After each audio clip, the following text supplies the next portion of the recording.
তুমি কি কখনো খেয়াল করেছো একাকী মানুষগুলো সবচেয়ে বেশি চিৎকার করে না? তারা ঠিকঠাক হাসে, ঠিকঠাক কথা বলে, ঠিকঠাক আমি ভালো আছি বলে, কিন্তু কেউ দেখে না রাতে তারা কতটা চুপ থাকে। একাকিত্ব মানে একলা থাকা না, একাকিত্ব মানে নিজের ভেতরে আটকে পড়া। মানুষ ভাবে একাকিত্ব মানুষকে শক্ত বানায়, কিন্তু প্রশ্ন হলো এই শক্ত হওয়াটা কিসের বিনিময়ে? যখন তুমি কাউকে কিছু বলতে পারো না, যখন কেউ জানে না তোমার মাথার ভেতরে কি চলছে, তখন তুমি শক্ত হচ্ছ না, তুমি অনুভূতি হারাচ্ছ। আর অনুভূতি হারানোটা ভাঙনেরই আরেকটা নাম। একাকিত্ব হঠাৎ আঘাত করে না, এটা ধীরে আসে। প্রথমে তুমি কম কথা বলো, তারপর মানুষ এড়িয়ে চলতে শুরু করো, তারপর নিজেকেই বোঝানো শুরু করো আমার কাউকে দরকার নেই। আর এই কথাটাই সবচেয়ে বড় মিথ্যে।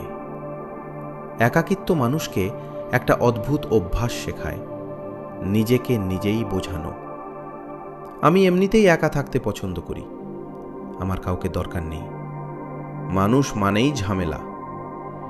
এই কথাগুলো ধীরে ধীরে সান্ত্বনা হয়ে যায়, কিন্তু সত্যিটা জানো, এই সান্ত্বনাগুলো আসলে ব্যথা লুকানোর সবচেয়ে নিঃশব্দ উপায়।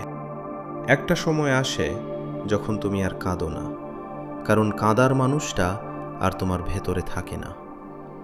তুমি শক্ত হয়ে গেছো, হ্যাঁ, কিন্তু সেই শক্তির ভেতর কিছু একটা মরে গেছে।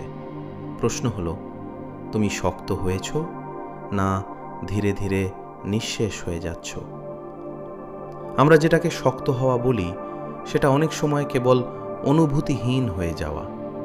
কাঁদছ না তাই শক্ত, কারো দরকার নেই তাই সই শক্ত, কিছুতে আর আঘাত লাগে না তাই শক্ত। কিন্তু যদি কিছুতে আঘাতই না লাগে, তাহলে তুমি আসলে বেঁচে আছো তো? একাকিত্ব কিছু মানুষকে বাঁচায়, কিন্তু অনেক মানুষকে চুপচাপ শেষ করে দেয়। সমস্যা হলো, দুটোর পার্থক্য বুঝে ওঠার আগেই অনেক দেরি হয়ে যায়। তাই বলো, একাকিত্ব কি তোমাকে শক্ত করছে, নাকি তোমার ভেতরের মানুষটাকে ধীরে ধীরে মুছে দিচ্ছে? একটা সময় আসে যখন একাকিত্ব আর কষ্ট দেয় না, কারণ তুমি এতে অভ্যস্ত হয়ে যাও। তুমি আর কাউকে খুঁজো না, কারণ খোঁজার শক্তিটুকু আগেই শেষ হয়ে গেছে। তুমি নিজের রুমে বসে থাকো, মোবাইল হাতে, চারপাশে হাজারটা মানুষ, কিন্তু কাউকেই মনে হয় না নিজের। সবচেয়ে ভয়ঙ্কর ব্যাপার জানো, একদিন তুমি বুঝে ফেলো এই নীরবতাটাই এখন তোমার নিরাপদ জায়গা। আর তখন একাকিত্ব আর শাস্তি থাকে না, একাকিত্ব হয়ে যায় তোমার পরিচয়। একাকিত্ব সবার জন্য একরকম না। কিছু মানুষ এতে নিজেকে খুঁজে পায়, আর কিছু মানুষ এতে নিজেকেই হারিয়ে ফেলে। সমস্যা হলো, বাইরের থেকে দুটোকেই একই রকম দেখায়। তুমি কাজ করছো, হাসছো, সব ঠিকঠাকই চলছে, কিন্তু প্রশ্নটা অন্য জায়গায়।